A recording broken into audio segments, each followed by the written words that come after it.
ঢাকা অচল করে মোড়ে মোড়ে বাংলা ব্লকেড। সরকারি চাকরিতে কোটা বাতিলের দাবিতে উত্তাল ছাত্র সমাজ। ক্লাস পরীক্ষা বন্ধ, মানুষকে ভোগান্তিতে ফেলে দাবি আদায়ে সোচ্চার। সারা বাংলাদেশের ছাত্র সমাজ এই কোটা বিরোধী আন্দোলনের সাথে একাত্ম। আমরা কোটা পদ্ধতি বাতিল চাই না, কোটা পদ্ধতি সংস্কার চাই। আমরা যারা কৃষকের ছেলে আছি তাদের অধিকার আমরা আদায় না করা পর্যন্ত এর রাজপথ ছাড়বো না। যদি এই প্রিভিলেজটা অনগ্রসর জাতিদের না দিয়ে যারা আসলে ওই সুবিধা বঞ্চিত না তাদের দেওয়া হয়, তাহলে মেধাবীরা বঞ্চিত হয়। বাস আটকাই দিচ্ছে আমাদের, এই জন্য আমাদের অনেক দুর্ভোগ হইতে আছে। এই আন্দোলনের জন্য তো আমাদের কষ্ট, অনেক কষ্ট হইতে আছে। বাস বন্ধ করে দিয়েছে। পড়াশোনা বাদ দিয়ে আন্দোলনের যৌক্তিকতা দেখছেন না প্রধানমন্ত্রী।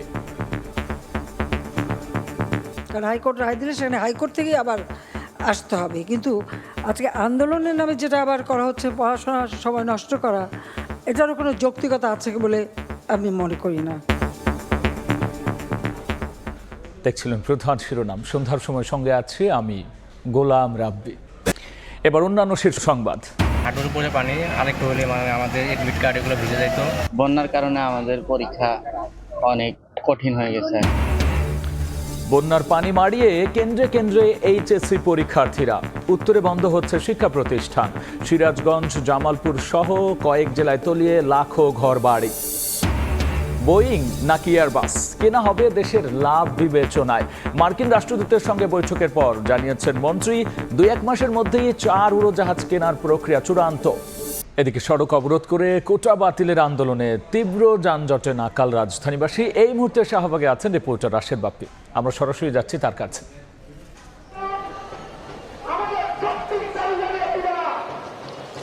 মানুষের হাঁটার গতির থেকেও রাজধানীতে যানবাহনের গতি অনেক সময় আমরা কম দেখি, এবং সেই বাস্তবতায় রাজধানীর প্রধান প্রধান সড়ক যখন ঘন্টার পর ঘন্টা আটকে রাখা হয়, তখন সাধারণ মানুষ কতটা ভোগান্তিতে পড়েন সেটি কিন্তু বলার অপেক্ষা রাখে না। ঠিক এই মুহূর্তে আমরা আছি রাজধানীর শাহবাগ মোড়ে, এবং শাহবাগ মোড় দিয়ে যদি আমরা একটু রাজধানীর কাঁটাবনের দিকে দেখি, এখানে কিন্তু দেখতে পাচ্ছি ঘন্টার পর ঘন্টা বিভিন্ন যানবাহন অপেক্ষায় আছে। কেন অপেক্ষায় আছে সেই কিন্তু আমরা এরই মধ্যে সবাই জেনেছি যে রাজধানীতে বা সারা দেশে যে কোটা বিরোধী আন্দোলন চলছে, সেই আন্দোলনের অংশ হিসেবেই কিন্তু বিভিন্ন সড়কের মোড় আটকে রাখা হয়েছে। শিক্ষার্থীরা আটকে রেখেছেন এবং তারা এই আন্দোলনকে আজকে যে তাদের কর্মসূচি সেটিকে তারা বলছেন বাংলা ব্লকেড, এবং বাংলা ব্লকেডের কারণেই এই অচল অবস্থা তৈরি হয়েছে। আমি রাজধানীর শাহবাগে আমরা দেখেছি বিকেল 3টার দিকে শিক্ষার্থীরা শাহবাগ মোড়ে অবস্থান নেয়, এবং 3টা থেকে এখন 7টারও বেশি কিছু সময় পার হয়েছে। প্রায় 4 ঘন্টারও বেশি সময় ধরে এই সড়কের যানবাহনগুলো কিন্তু এভাবে অচল অবস্থায় পড়ে আছে, এবং তীব্র ভোগান্তির মধ্যে পড়েছেন সাধারণ মানুষ। আর শুধু শাহবাগ মোড়ে নয়, আমরা জানি যে সায়েন্স ল্যাব থেকে শুরু করে বাংলা মোটর, কারওয়ান বাজার, চানকারপোল, অর্থাৎ রাজধানীর প্রধান প্রধান যে সড়কগুলো আছে অধিকাংশ সড়কই এখন এভাবে অবরুদ্ধ অবস্থায় পড়ে আছে। আর এ কারণে রাজধানী এক প্রকার অচল হয়ে গিয়েছে, সেটি কিন্তু বলার অপেক্ষা রাখে না। আর শুধু রাজধানী নয়, সারা দেশ জুড়ে কিন্তু শিক্ষার্থীরা আন্দোলনের ডাক দিয়েছে বাংলা ব্লকেড। সেই বাংলা ব্লকেডের যে আন্দোলন, সেই আন্দোলনের চরম ভোগান্তির মুখে পড়েছেন সাধারণ মানুষ, এবং অনেকেই পায়ে হেঁটে তাদের গন্তব্যে যাচ্ছেন। অধিকাংশ বাস বা গণপরিবহন থেকে যাত্রীরা অনেক আগেই নেমে গিয়েছেন। আর যারা অসুস্থ তারাও কিন্তু চরম ভোগান্তি পড়েছেন। তবে সাধারণ শিক্ষার্থীরা কিন্তু বলছেন তাদের এই আন্দোলনে জরুরি পরিবহন যেগুলো রয়েছে, অ্যাম্বুলেন্স, সেই অ্যাম্বুলেন্সগুলোকে ছেড়ে দেওয়া হচ্ছে, কিন্তু সেই অ্যাম্বুলেন্সের বাইরেও যারা সাধারণ মানুষ আছেন তারা কিন্তু ভোগান্তির মধ্যে পড়ছেন। এবং যদি শাহবাগ মোড়ের দিকে তাকাই, সেখানেও দেখতে পাচ্ছি অন্ধকার হয়ে এসেছে। গত কয়েকদিনের আন্দোলনে কিন্তু আমরা দেখেছি বিকেল 5টা বা 5:30টার দিকে শিক্ষার্থীরা তাদের সড়ক ছেড়ে দিয়েছে, কিন্তু আজকে কিন্তু এখন পর্যন্ত যেহেতু সড়ক তারা ছাড়েননি, সুতরাং ভোগান্তি এখনও মানুষের চরমে। তবে শিক্ষার্থীরা বলছেন যতক্ষণ পর্যন্ত তাদের আন্দোলন বা তাদের দাবি মেনে নেওয়া হবে, তারা কিন্তু এরকম আন্দোলন তারা চালিয়ে যাবেন। তবে আজ কয়টা নাগাদ তারা সড়ক ছেড়ে দেবেন সেটি কিন্তু এখন পর্যন্ত তাদের পক্ষ থেকে বলা হয়নি। এই ছিল আমার কাছে রাজধানীর শাহবাগ থেকে শিক্ষার্থীদের আন্দোলনের সবশেষ খবর। কোটা বাতিলের আন্দোলনের তীব্র যানজটে নাকাল রাজধানীবাসী। আর এই ঘটনার সবশেষ নিয়ে আমরা সরাসরি ছিলাম রাজধানীর শাহবাগে। যুক্ত হয়েছিলেন সহকর্মী রাশেদ বাপ্পি। এদিকে পড়াশোনা বাদ দিয়ে আদালতের রায়ের বিরুদ্ধে কোটা বিরোধী আন্দোলনের যৌক্তিকতা নেই বলে জানিয়েছেন প্রধানমন্ত্রী শেখ হাসিনা। বাংলাদেশ যুব মহিলা লীগের প্রতিষ্ঠাবার্ষিকী উপলক্ষে গণভবনে আলোচনা সভায় তিনি একথা বলেন। এখানে মেয়েরাও করে। এখানে আমার একটা প্রশ্ন আছে, যারা এর আগে কোটা বিরোধী আন্দোলন করেছিল তারা যে পাবলিক সার্ভিস কমিশনে কতজন পরীক্ষা দিয়েছিল আর কতজন পাস করেছে সেই হিসাবটা একটু বের করা দরকার। হাইকোর্টের রায় এটার বিরুদ্ধে এভাবে আন্দোলন করা এটা তো সাবজুডিস, কারণ আমরা সরকার থেকে কিন্তু এভাবে কোনো কথা বলতে পারি না, কারণ হাইকোর্ট রায় দিলে সেখানে হাইকোর্ট থেকেই আবার আসতে হবে। কিন্তু আজকে আন্দোলনের নামে যেটা আবার করা হচ্ছে, পড়াশোনার সময় নষ্ট করা, এটারও কোনো যৌক্তিকতা আছে বলে আমি মনে করি না। সন্ধ্যার সময় আরও থাকছে শিশু নিখোঁজের তথ্যে সয়লাভ সামাজিক মাধ্যম। সুনির্দিষ্ট তথ্য নেই, প্রতি মাসেই থাকে স্বাভাবিক কিছু ঘটনা, জানালো ডিএমপি। গুজব কিনা খতিয়ে দেখার ঘোষণা। বন্যা নাকাল দেশের উত্তর ও মধ্যাঞ্চল, অথই পানিতে ভাসছে লোকালয়, পানিবন্দী হাজার হাজার মানুষ। অনেক শিক্ষা প্রতিষ্ঠান তলিয়ে যাওয়ায় ব্যাহত হচ্ছে পাঠদান, আর বিপাকে পড়েছেন এইচএসসি পরীক্ষার্থীরা। লোকালয়ে পানি ঢুকে পড়ায় ঘরবাড়ি ছেড়ে গবাদি পশু নিয়ে অনেকেই উঠেছেন আশ্রয় কেন্দ্রে।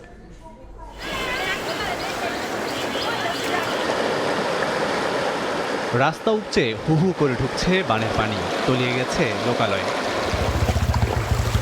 পাহাড়ি ঢলে নদ নদীর পানি বৃদ্ধি পাওয়ায় বন্যা কবলিত এলাকায় চরম দুর্ভোগে শিক্ষার্থীরা, বিশেষ করে এইচএসসি পরীক্ষার্থীরা। জামালপুরে ডুবে থাকা সড়কের পানি মারিয়ে দুর্ভোগকে সঙ্গী করে কেন্দ্রে যান পরীক্ষার্থীরা। ভোগান্তি নিয়েই দিতে হয় পরীক্ষা।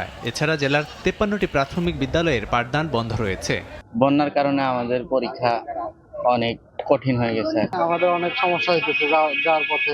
সিরাজগঞ্জ ও কুড়িগ্রামের অনেক এলাকা অথই পানিতে ভাসছে। পানি ঢুকে পড়ায় বন্ধ হয়ে গেছে অনেক শিক্ষা প্রতিষ্ঠান। এতে ব্যাহত হচ্ছে পাঠদান। শিক্ষক ছাত্রছাত্রী কেউ কেউ নৌকা কিংবা ভেলায় করেই স্কুল প্রাঙ্গণে ছুটেন। বন্যার অবনতিতে কুড়িগ্রামের ৭৯টি মাধ্যমিক, ৩৬টি মাদ্রাসা ও ৬টি কলেজের পাঠদান ও সামষ্টিক মূল্যায়ন পরীক্ষা বন্ধ ঘোষণা করেছে সংশ্লিষ্ট বিভাগ। এছাড়াও বন্ধ রয়েছে ২২০টি প্রাথমিক বিদ্যালয়ের পাঠদান।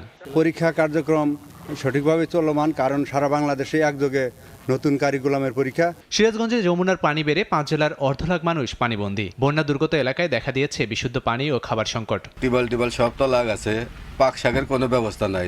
গাইবান্ধে অনেক এলাকা দেখে বোঝার উপায় নেই কোনটি রাস্তা আর কোনটি নদী। বন্যা কবলিত এলাকায় ত্রাণ তৎপরতা শুরু না হওয়ায় ক্ষোভের শেষ নেই ভুক্তভোগীদের। কষ্ট কি আঙুর সহ্য হয়?